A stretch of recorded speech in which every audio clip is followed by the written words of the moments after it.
Y al final, Sí, sí, sí. ¿cuánto tiempo estuviste en Australia y cuál es como el balance de tu estancia? Al final valió la pena el viaje. Como yo ya iba con un nivel de inglés bastante bueno, pues yo solo necesité 6 meses para pasar todo, todos los cursos, para terminar la preparación para el IELTS, que uno puede hacer con la universidad. Pero sin embargo hice la preparación para el IELTS, pero no apliqué para el IELTS porque es un negocio. A ti nunca te van a decir, muéstrame tu examen IELTS para ver si puedes conseguir el trabajo. No, No, para un eso trabajo no. es muy, Esto eso es muy raro. para una admisión a un máster o en un país donde se habla inglés o algo así, lo- pero para un trabajo no. hay mucha gente que tiene el IELTS y mucha gente que no tiene el IELTS que habla mejor que los que tienen el IELTS. O hay mucha gente que no tiene el IELTS y otros que tienen el IELTS y hablan igual. Es un certificado para probar pues, que tienes, para probar tu nivel de inglés, pero que tiene una fecha de vencimiento de 2 años. O sea que Sí. si en 2 años tú no hiciste nada con ese curso de IELTS, no sirve para nada, tienes que volver a pagar y es bastante costoso. Pero bueno, entonces en Australia solo tuve que estar 6 meses. Lógicamente a ti se te presenta la oportunidad de renovar visa, pero cuando tú das con las personas apropiadas, la señora Rosalía me dijo, Diego, mire, aquí yo conozco gente que lleva muchos años y se quedan acá por la plata y se quedan toda la vida haciendo aseo, toda la vida, pero usted ya es profesional. ¿Porque va a sacrificar su profesión por plata? Porque sí, pagan muy bien. No se puede ya llegar, cuando uno ya está bien ubicado, uno ya empieza a ganarse 3.000, $4.000. Y entonces $4.000 para una persona sola es bastante dinero. Pero ella me aconsejó y me dijo, pues si usted ya habla inglés y su meta era hablar inglés. Y, y sí, tengo compañeros que se quedaron por el dinero y trabajaron y se quedaron por el dinero. Y hasta el año pasado consiguieron, después de 10 años de sacrificios, porque eso es un sacrificio, mis compañeros hicieron muchos trabajos, muchas cosas, los felicito, eh, ya tienen su pasaporte australiano, ¿sí? Ya adquirieron su pasaporte australiano. Eh, pero yo no lo vi como una opción para mí. Y yo me acordé que pues hacía en ese momento, que hacía 2 años, en ese momento, hablando de ese momento, yo había aplicado para un trabajo en China. Sí. Ajá, por lo cual decidí no renovar visa en Australia, decidí buscar la persona que me ha entrevistado en ese momento, eh, que la directora de ese programa en ese momento era una colombiana, porque la empresa ya no existe, era una colombiana, que se llama Kelly Díaz, y ella me dio la oportunidad a mí de tener la entrevista otra vez. Entonces, 3 años después, ella me dio la oportunidad de tener la entrevista a mí, me acuerdo que fue un jueves a las 10:30 de la mañana, hora australiana. Ah, la En entrevista China, la presentaste estando allí en Australia. sí, sí, sí, sí. En la universidad, yo me acuerdo que estaba en la universidad y me fui para la biblioteca y tuve la entrevista y tenía a mis compañeros al lado porque les dije que tenía una entrevista para venir a trabajar a China y no me creían. Y se fueron al lado a mis amigos japoneses, los latinos, a mirar si era verdad y pasé. Y Ah, cuando les dije que pasé, pues mis compañeros empezaron a felicitar y sí, fue un momento muy, muy feliz que recuerdo como si claro, hubiera sido claro. ayer. Qué emoción. Y más que justa era lo que buscabas, aplicaste antes, no conseguiste acceder y Ujú, dijiste voy a Australia para acceder y lo lograste muy, ujú. muy emocionante. Sí, sí, sí, sí, sí. Entonces, ese mismo día que ese jueves llegué a la casa de la señora Rosalía, le dije, señora Rosalía, me voy para China para hacer la entrevista. Ya no renuevo visa ni nada, ya cumplí mi meta. Sí, sí, Y sí. ya, sí. En ese Ujú. momento, Y así fue ¿llevabas que exactamente cuánto en Australia? Ya se te iba a acabar la visa de los 6 meses, en ese momento llevaba, sí, ya llevaba los 6 meses y como uno paga un curso y le dan un mes un mes más. para ver si quiere renovar visa o si uno se quiere Ujú. devolver o si es solo para trabajar, o lo que uno quiera. Yo decidí devolverme, ¿no? Para empezar a hacer mi documentación Vale. para irme a Vale, China. entonces para ir a China tenías que volver a Colombia y hacer todos tus documentos. La verdad, no. La verdad, yo podía hacer en Melbourne podía hacer todos los documentos en la embajada china pero pues ya había pasado un tiempo largo sin ver a mis padres y, y ellos, yo quería que me vieran que todo es que yo estaba bien, Sí, que no ha pasado nada, que en la vida hay momentos difíciles, pero pues lo único pasan. que no se puede superar, sí, lo único que no se puede superar es la muerte, pero el resto todo se puede superar. Sí, sí, Sí, sí. Y luego sí. entonces volviste a Colombia por ¿cuánto tiempo antes de irte a China? Y duré, creo que 15 días, un mes, no Ah, duré no fue más, mucho. porque la empresa me pagó los tiquetes, el visado, todo, Ajá. y me trajeron a China. Ujú. Me trajeron a Vale, China para ser profesor de desarrollo motriz, porque empecé a trabajar con la empresa que se llama UpChildren. Ujú. vale. Pero entonces, ¿cómo fue esa primera llegada a China? El choque cultural, las costumbres diferentes, ¿qué fue lo que más duro te dio? ¿Llegaste a esta misma ciudad donde estás ahora o fue a otra? No, en ese momento llegué a Hong Kong, que es la ciudad que queda al lado de China. Hong Kong es una ex colonia del Reino Unido, por lo cual me pareció que solo cambié de ciudad dentro de Australia, Ujú. porque parece una ciudad australiana más. Se maneja por la izquierda, se habla inglés, hay gente de muchos países. La verdad, el choque cultural en ese momento no fue tan duro, pero cuando yo entré a China continental, ¿m? Ya me di cuenta que cambió totalmente. Cómo se comportan los chinos acá, se comportan diferentes los chinos en Australia y a los chinos que viven en Hong Kong. Pero a mí me recibieron muy bien acá. Yo la verdad no tengo nada negativo que decir del choque cultural, no nada. Los chinos creo que son como todo, vuelvo y repito, porque hay gente mala en todo el mundo, pero en China, en China a uno lo tratan muy bien. En China afortunadamente no permitían en ese momento, ahora se ve más, pero en ese momento no permitían que las noticias falsas de los países llegaran dentro de China, por lo cual los chinos casi siempre, la mayoría, conocen a tu país por lo bueno de tu país, por el fútbol, por los productos que venden de comidas, por las cosas buenas que hace tu país. Es muy raro escuchar a un chino que reconozca a tu país por algo malo. ¿M? Es muy difícil, Diferente a lo que pasa en muy difícil. otros lados. Entonces llegas a... ¿Y cuál fue tu primer trabajo en China? ¿Qué hacías? Mi trabajo, sí, entonces como te dije anteriormente, me tocaba hacer desarrollo motriz en los niños de 4 meses, de 4 meses hasta los 7 años. Y empecé a trabajar y desafortunadamente el dueño de la empresa, un manejo inadecuado de la economía de la empresa, pues la llevó a la quiebra, porque el doctor no era el dueño, era un inversionista extranjero y pues la llevó a la quiebra. Entonces la empresa quebró rápidamente. A los 3 meses que yo llegué acá, la empresa quebró. Y una cosa, ese Ujú. tipo de trabajos, más o menos, ¿qué salario se puede ganar en China? Como el que tú estabas haciendo, o por ejemplo, de entrenador de fútbol en una escuela de fútbol, en un colegio. Sí, yo creo que como los chinos son personas bastante inteligentes para hacer negocios, ¿sí? Tú tienes que estar en la capacidad de hacer negocios con ellos. Mm. Porque si tú no estás en la capacidad de hacer negocios con ellos, después tú no puedes no puedes echarle la culpa a ellos de tus malas decisiones, porque la decisión es tuya. Entonces, ¿a qué me refiero con esto? Si tú no sabes en qué mercado trabajas, tú no sabes cuánto debes pedir de salario. Entonces, tú pides un salario pensando que no te lo van a dar y pides un salario muy bajito y después te das cuenta que tú solito cometiste el error. ¿Mm? Entonces, eh, ¿qué pasa? Que todo trabajo que en las ciudades grandes de China, ¿sí? Que son bastante costosas, te ofrezcan un salario más o menos de 6.000, 7.000 yuanes, pues no lo puedes aceptar. 10.000 yuanes no lo puedes aceptar.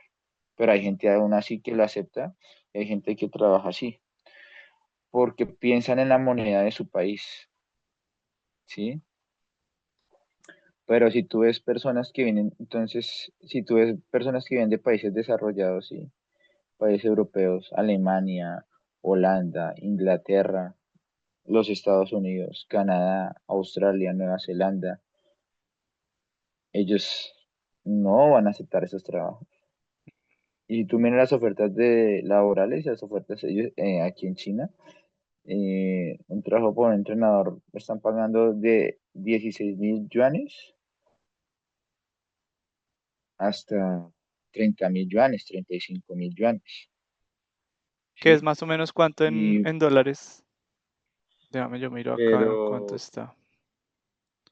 sí, mm, sí. 30.000 serían como 4.300 dólares. Ujú. Entonces, ¿qué pasa? Que yo sé que uno puede, que digamos un australiano, un británico, se puede ganar muchísimo más o ese mismo dinero en su país natal, pero ahí es donde está el truco. China es un país bastante económico para comprar comida, para el transporte, para muchas cosas, Esa ¿sí? era Por la lo, otra pregunta que te quería hacer en el balance entre los salarios y el costo de vida. entonces ahí es donde tú dices, el haber aprendido inglés valió la pena bastante, porque el simple hecho de hablar inglés te permite adquirir un buen salario, hacer un buen negocio y que te queden más o menos unos 2.500 dólares estadounidenses libres Está bien. al mes. Sí, Ujú. sí, sí, que está muy bien. Y además trabajando en Sí, tu profesión. sí. Y otra cosa que yo quiero aquí añadir, los que venimos de países latinoamericanos sabemos que toca trabajar demasiado. Esa es otra, o sea, Eh, otra de las cosas que ocurre en ciertos países. Aquí en España ocurre en cierta medida y es que el balance también entre trabajo y vida está es un poco más favorable. Tú tienes tiempo para ti, tienes tiempo después del trabajo, cosa que al menos desde mi experiencia no pasaba mucho en Colombia. Uno sentía que todo el día estaba trabajando, llegaba de la noche era a todo el día, descansar. Sí, sí, sí. E todo el incluso día, todo el se día. trabajaba algunos sábados. Bueno, Porque también, digamos, aquí hay trabajos como docente, ¿sí? Por ejemplo, si yo quiero ser docente, y los docentes trabajan de lunes a viernes ujú, y descansan el sábado y el domingo. Trabajan de 9 o 8 de la mañana hasta las 5 de la tarde. Ese es el horario del docente, ¿no? Claro, los salarios son muchísimo más grandes. Tú te puedes ganar más o menos de 18.000 a 30.000 yuanes como trabajando como docente, dependiendo si trabajas en el sector público o sector privado, dependiendo de tu formación académica, si tienes maestría o no tienes maestría, dependiendo si tienes los cursos de docencia que hay, sí, porque hay bastantes cursos de docente que te permiten adquirir mejores salarios, sí, porque esa es la otra. Aquí en China también te pagan de acuerdo a tu preparación académica, formación, claro. ¿sí? Reconocen tu formación académica, lo cual me parece muy bueno. Me parece excelente. No, que es que usted se gana tanto porque usted tiene esto, pero no tiene esto. Explicable. Si quieres, pasemos a eso. Tú estuviste ese primer temporada en China y luego fuiste a Mm. Ucrania. ¿Por, por Sí, sí, qué sí. Ucrania y cómo fue la experiencia allí en Ucrania? Un país también totalmente diferente a nuestras culturas. Sí, sí, sí. Bueno, yo estoy aquí en China y cuando la empresa de App Children cayó en bancarrota, debido a los estudios que yo tenía, conseguí trabajo como entrenador de fútbol. Ujú. Me estaba yendo muy bien, me pagaban muy bien, todo excelente, pero lógicamente esas ganas de seguir aprendiendo, de seguir creciendo. Entonces conocí a dos entrenadores portugueses muy buenos y ellos, les agradezco eternamente que me aclararan cómo era el panorama, cómo uno se tenía que formar para ser entrenador de fútbol. ¿Qué necesitaba uno para ser entrenador de fútbol? Para adquirir las licencias que ellos tenían. Y sí, porque hay mucha gente que es envidiosa con el conocimiento. Sí. Pero tú no debes ser envidioso con el conocimiento porque cuando tú compartes el conocimiento, tú aprendes más, porque tú te vuelves un experto del conocimiento que tienes, de la disciplina. Y me dijeron, Diego, es que usted tiene que hacer estos cursos de la UEFA. Y yo les pregunté, bueno, yo ya averigué cómo es eso, pero dijo, no, todo el mundo lo puede estudiar, pero en diferentes países pasa esto, todos tienen diferentes reglamentaciones, pero el curso es el mismo. Entonces yo había conocido ya muchas personas de muchos entrenadores de muchos países acá. Y todos tenían esas licencias, hermano. Los brasileños no, pero los europeos sí todos tienen esas licencias. Y por esas licencias a uno le pagan más y abren muchas puertas. Y yo me puse a averiguar y yo quería ir a Alemania, pero Alemania me salía muy costoso. Y yo llevaba ya 2 años viviendo en China y no me alcanzaban los ahorros.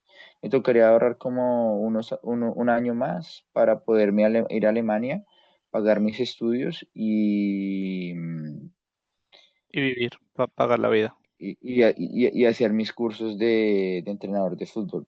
Mm, y por lo cual la única razón por la que yo iría a un país extranjero, que no sea Colombia, que no sea, es porque yo voy a trabajar como profesional y eso lo tengo clarísimo, ya eso lo tengo claro. Si voy a otro país que no sea mi país natal es porque voy a trabajar como profesional. Ujú. Una de las razones por las que me dieron mi trabajo como entrenador aquí en China es porque yo en Australia trabajé como entrenador de fútbol, como asistente entrenador de fútbol del club Eltham, ¿ya? Se llama Redbacks Eltham Football Club. Ujú. Y eso pues pesó en mi hoja de vida en ese momento. Me dieron el trabajo en Joy Soccer donde trabajé acá. Y bueno, pues con mis jefes me la llevaba muy bien, con mis compañeros de trabajo también, pero decidí irme para Ucrania porque también conocí a una persona que fue mi novia en ese momento. Conocí a una persona y me dijo que fuéramos para Ucrania y dije, pues miré también costo, vida, relación.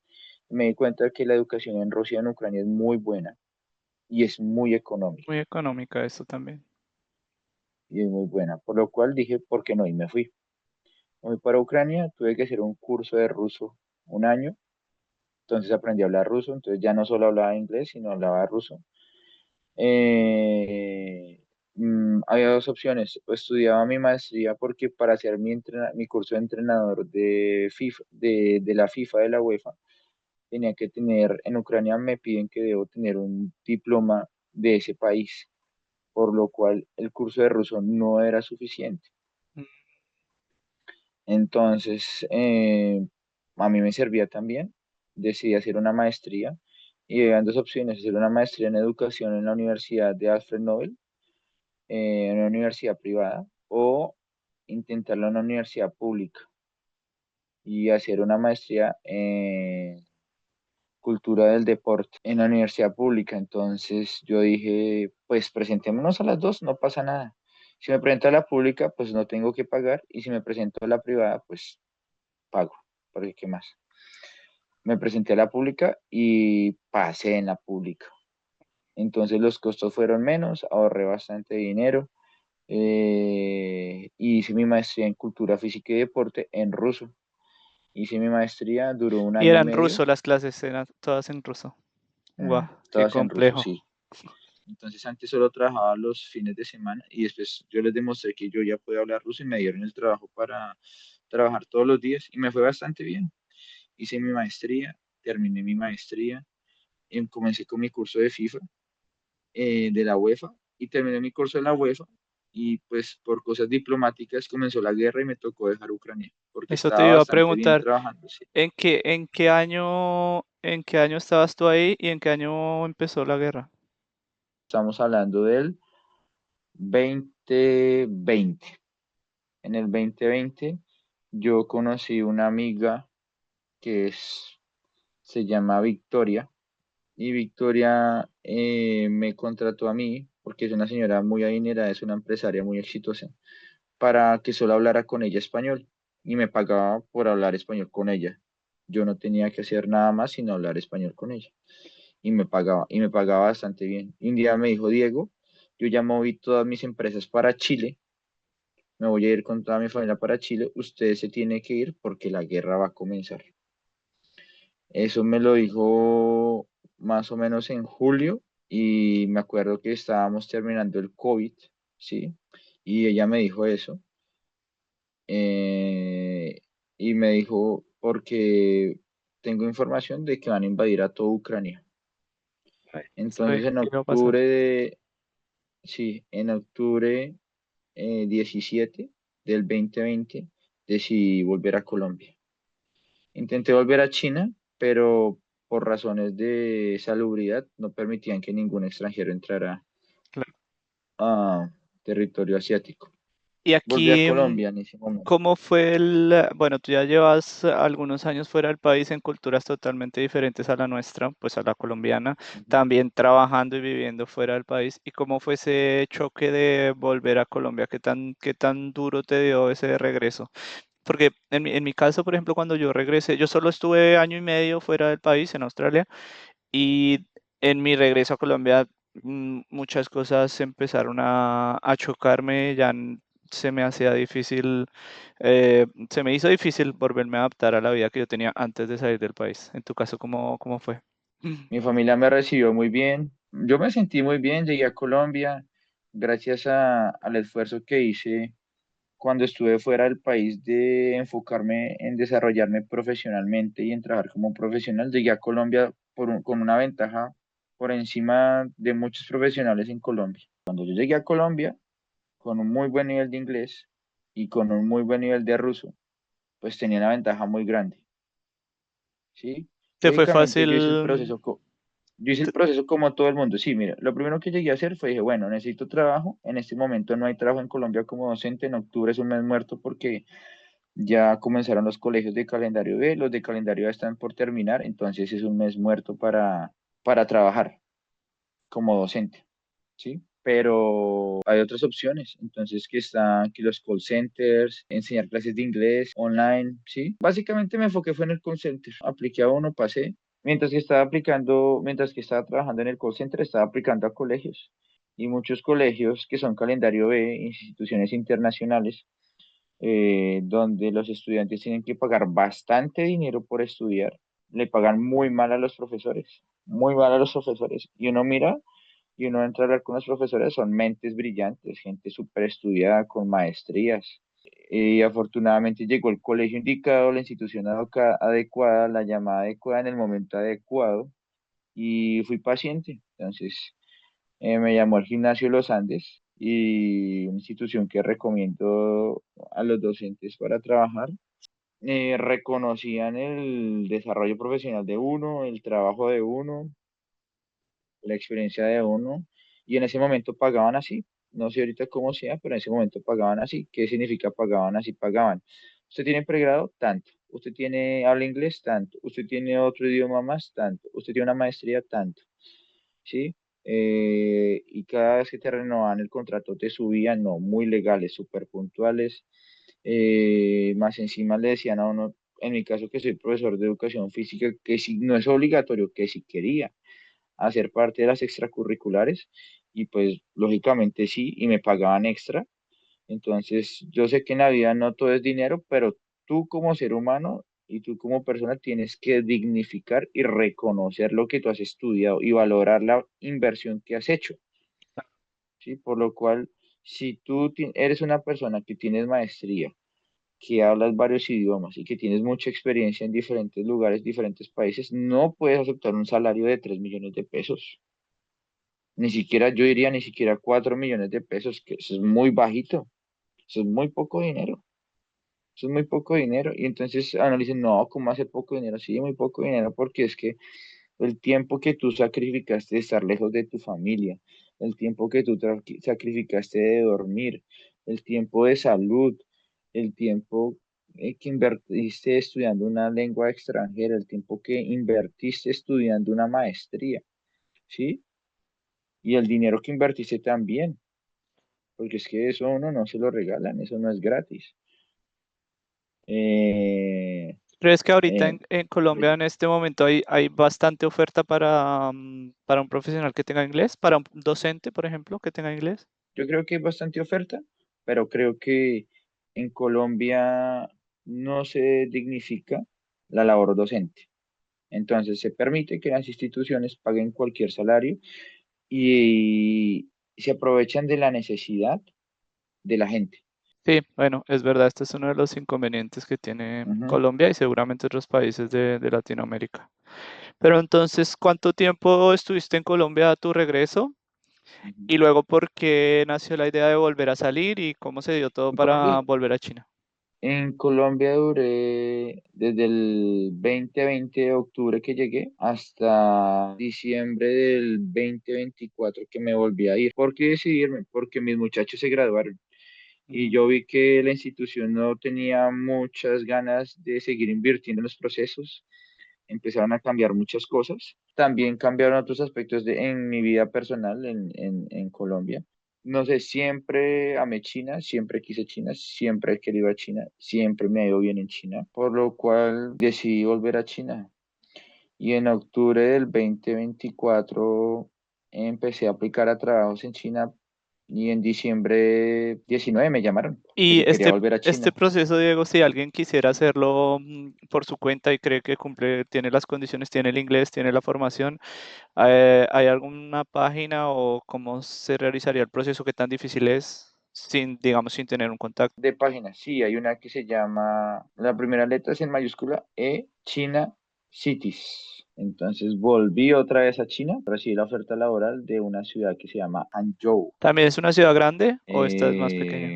es más pequeña que Shenzhen, pero sin embargo, si Shenzhen es como 4 veces Bogotá, digamos, de pronto hasta más, yo creo que Hangzhou es como 3 o 3 y medio. Igual, Todas es las enorme. ciudades en China, las ciudades principales son metrópolis y son grandísimas. Pero Y el también yo tema de recomiendo. y el tema de la visa, por ejemplo, de trabajo, cuando a ti un trabajo te acepta, ellos gestionan la visa, tú estás siempre ligado a una visa de trabajo en China, ¿verdad? Permiso de trabajo. Antes era visa de trabajo, ahora es un permiso de trabajo que te dan y la visa es un permiso de residencia. Antes era la visa, se llamaba visa Z, venía residencia y permiso de trabajo en el mismo documento, te lo imprimían, te lo estampaban en el pasaporte y te daban en la mano, te daban un permiso de trabajo y que era como un pasaporte pequeño con el que podías andar dentro de China, ¿sí? Pero ahora no, ahora todo es digital y te estampan en el pasaporte el permiso de residencia. Ujú. Entonces, no, la verdad me fue muy bien en Hangzhou. Trabajé como entrenador allá, llegué a 2 finales en el torneo de la ciudad, con los niños y con los hombres, con las niñas y con los niños de 13 y 14 años, muy bien. Empecé a estudiar mandarín, que era antes lo que no, hace 10 años, no sé por qué razón, sí, falta. Bueno, tenía unas metas diferentes, entonces no estudié mandarín, pero ahora estoy estudiando mandarín, ya hablo más o menos. Ahorita el 30 de enero cumple un año de nuevamente viviendo en China y, y Hangzhou fue una experiencia bastante buena para el crecimiento personal, para mi desarrollo profesional y para darme cuenta que en China también hay personas malas, Vale, ¿sí? tuviste una Que en mala China experiencia allí. también pasan cosas ilegales, eh, y pues sí, yo vine a trabajar supuestamente con un colegio, para un colegio, pero después a pasar el tiempo me di cuenta que yo trabajaba para unos reclutadores y que los reclutadores contratan profesores alrededor de todo el mundo para que vengan a trabajar para los colegios públicos o privados dentro de China, pero el colegio le paga a los reclutadores se quedan con parte de tu salario todos los meses y te pagan un salario aparte, Mm, claro. ¿sí? Entonces, lógicamente, el salario mío no llegaba completo, tenía que discutir con ellos. En China siempre va, el contrato es con tiquete aéreo, alojamiento y tu salario.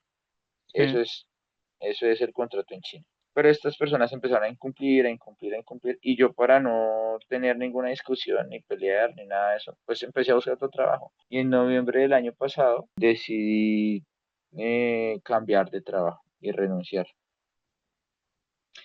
¿Qué pasó? Que renuncié y conseguí un trabajo en Shenzhen, y ahorita estoy en Shenzhen nuevamente, trabajando para un equipo que se llama Greenfield, Y pero esto ya esta vez es es un mejor equipo de fútbol, porque no es volví no a es un trabajar. colegio. Sí, no es un colegio y más que no es que sea un colegio, sino esto es directamente trabajando y directamente conectado con la institución, con la Ujú. empresa. No hay nadie en el medio, no hay ningún reclutador ni nada. Que siempre yo recomiendo, ahora sí recomiendo 100% cuando uno venga a trabajar a China, trabaje directamente con... Es más difícil, pero es posible, lo logré. Es la segunda vez que lo hago, trabajar directamente con la empresa, Con la no con empresa. un reclutador. ¿Qué pasa? Cuando tú cambies de trabajo en China, tú cancelas la empresa para la que trabajabas deben cancelar tu permiso de trabajo y te deben dar ese documento de permiso, de esa cancelación de permiso de trabajo, y te tienen que dar un documento que diga que tú trabajaste con ellos y ya. Y con eso la nueva empresa puede aplicar para un nuevo permiso de Permiso de trabajo. trabajo, pero Vale. ellos no han cancelado tu permiso de residencia. Mm, Pero ¿qué pasa? Con esta empresa que yo estaba trabajando, eh, como me deben tanto dinero, me vi obligado a firmar un contrato donde yo les dejaba que se quedaran con todo el dinero que me debían a cambio de que me dieran mis documentos. De que te liberaran para Ujú, poder para poder trabajar con la aplicar nueva. a mi nueva visa de trabajo. Sí, con la nueva empresa. Entonces, ¿qué hicieron ellos? Ellos cancelaron mi permiso de residencia, cancelaron mi permiso de trabajo, me tocó aplicar una visa que se llama visa de estadía. Apliqué esa visa de estadía. La próxima semana, el próximo miércoles, me toca volver a Hangzhou a recoger mi pasaporte porque le están colocando la nueva visa de estadía para aplicar a mi nuevo permiso de trabajo y a mi nuevo permiso de estadía, a Ujú. mi nuevo permiso de residencia, es que de estadía, de De residencia. residencia. Pero ¿qué pasa? Que ya ahorita ya solucioné, siempre tenemos el temor, porque en nuestros países es difícil conseguir trabajo, pero aquí no. Aquí se nos debe quitar ese temor de que yo renuncio y yo sé que voy a conseguir un otro y tener fe en nosotros, en nuestras metas, en nuestro conocimiento, en lo que hemos hecho, en lo que nos hemos preparado. Pero lógicamente tengo que aclarar una cosa. Hace 10 años era más fácil que ahorita. Ahora hay mucho intermediario. Ahora los salarios no son tan buenos como antes. Las condiciones laborales no son tan buenas como antes. Eh, Sin embargo, sí son muy favorables comparados a nuestros países. China es económico si tú te ganas los salarios que nosotros nos ganamos, pero si tú te ganas 4.000, 5.000, 6.000, 7.000 yuanes, no va a ser un país económico porque el arriendo vale 3.000, 4.000 yuanes. Comida es 1.500, 2.000 yuanes. Se te acabó tu salario. Claro. No ahorraste nada, ¿sí? Pero la idea es que tú puedas ahorrar al menos el 50% de tu salario y aquí en China es posible. Aquí en China es muy posible. Bien, yo creo que ya podríamos ir terminándolo y para terminar quisiera que ya como conclusión, si para ti ha valido la pena todo este proceso de migración, lo que veo, lo que siempre he visto de ti y de tu proceso es que para ti este tipo de procesos valen la pena siempre y cuando se esté creciendo como profesional, ¿no? Se esté yendo a más. Tú no estás muy de acuerdo con salir del país, de pronto a hacer ciertos sacrificios solo por el dinero, sino que siempre que se esté creciendo profesionalmente, ¿no? Entonces, esto, una pequeña conclusión y si quieres rápido, tus planes a futuro son quedarte en China o volver a Colombia algún día, ¿qué tienes pensado? Sí, básicamente tengo unos puntos que hay que tener en cuenta. En Colombia se puede ganar uno mucho dinero. Entonces, por dinero uno no debe salir de Colombia, primera. Segundo, la razón por la que uno debe salir a Colombia es porque uno va a crecer, va a aprender otro idioma, va a tener un mejor estilo de vida, va a tener mejor relación con el entorno porque se parece más a tu manera de actuar, ¿sí? A tu forma de ser. Hay más seguridad. Eh, y planes a futuro. Seguir estudiando. Creo que cuando uno invierte en uno, uno llega más rápido a las metas que uno quiere. Entonces, yo quiero más dinero, pues tengo que estudiar más para llegar a esos puestos que yo quiero. Sí, no es querer los puestos sin hacer nada. No, digamos, yo quiero ganarme tanto dinero, pues hay que estudiar, hay que averiguar uno qué debe estudiar para ocupar esos puestos, para llegar a esos puestos, para ganarme ese dinero. Valorarse uno mucho, porque es que muchas veces vemos que nos toca en una entrevista competir con, y lo he visto con personas de otros países, y nos creemos menos, ¿sí? Solo porque ellos son europeos o porque son estadounidenses, y a la hora de competir uno se da cuenta que uno lleva mucha ventaja porque uno trabaja, uno sabe trabajar en otros entornos que ellos no han trabajado, ¿sí? Que ellos no han trabajado y que no creería que ellos fueran capaces de trabajar en esos entornos, ¿sí? Entonces, yo invito a la población latinoamericana y colombiana, especialmente, a que se arriesguen, pero que siempre nos valoremos, ¿sí? ¿Y cuáles son nuestras metas? Nos vamos a sacrificar. ¿Por qué? ¿Cuál es la opción que nos vamos a hacer? ¿Por qué nos vamos a sacrificar? ¿Sí? Y que invertamos en nosotros. Creo que la mejor manera de salir adelante es invertir en nosotros, académicamente. Ujú. Bueno, pues muy bien, ¿Ya? muy buena conversación, Diego, gracias. Muy interesante tu historia. Y bueno, ya veremos si en un futuro nos volvemos a hablar a ver cómo va todo, cómo va tu migración. Bueno, bueno, bueno. Bueno, ¿Listo? gracias. Bueno, chao, chao. Un abrazo.